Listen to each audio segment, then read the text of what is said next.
Hello everyone, I am ankurshivbhandari and welcome to this another episode of The Shopper in Shorts.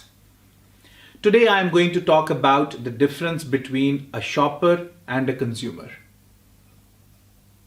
This is again in the context of a retailing environment, whether offline or online.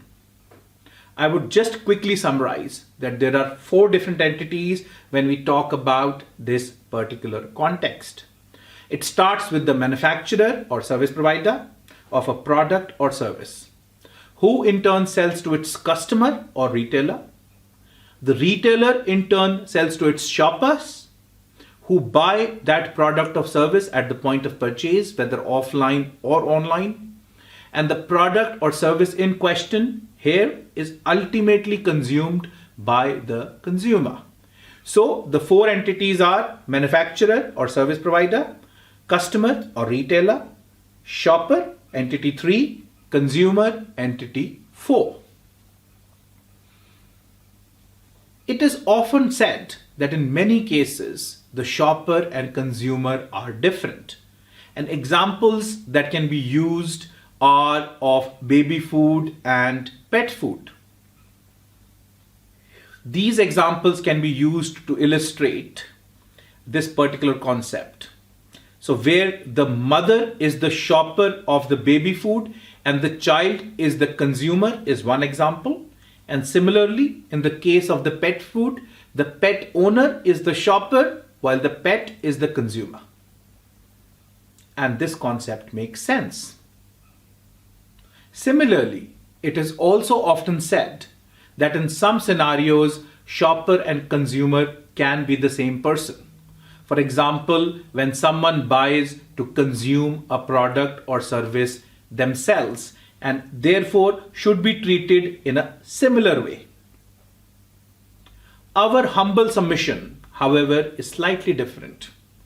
We believe that a shopper and consumer always need to be treated differently, even if it is the same person shopping for a product or service that they consume themselves. Let us look at an example. I decided last month to be a vegetarian until the end of this year. And although I really enjoyed my chicken, I have currently given it up and I'm in the market for vegetarian options for my meal times.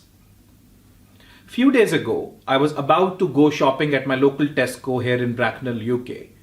And as a newborn consumer of vegetarian options, I wanted to buy some vegetarian burgers.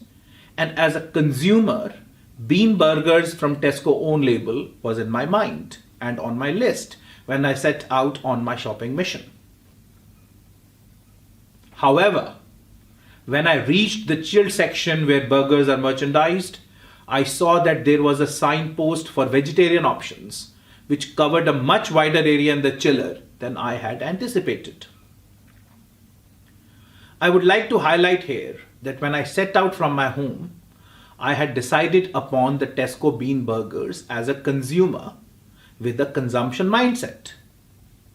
However, as soon as I entered my local Tesco, I was a shopper with a shopping mindset. Now, coming back to the chiller, where the vegetarian options were signposted, I was amazed to see the vegetarian options that Tesco now had on burgers from multiple brands. There was Linda McCartney, Corn, Tesco own label, and many others.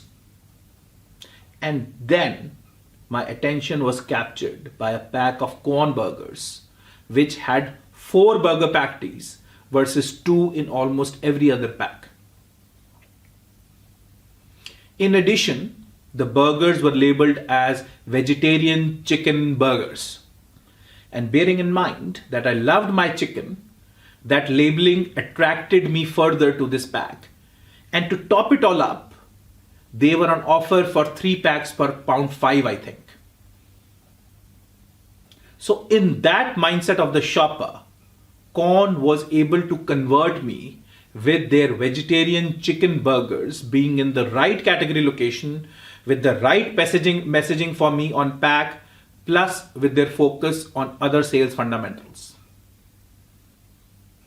Therefore, the consumer of Tesco own label bean burgers got converted into the corn vegetarian chicken burgers when he was treated differently as a shopper. This plus many other scenarios will highlight that a shopper always needs to be treated differently even if he or she ultimately consumes the product or service bought.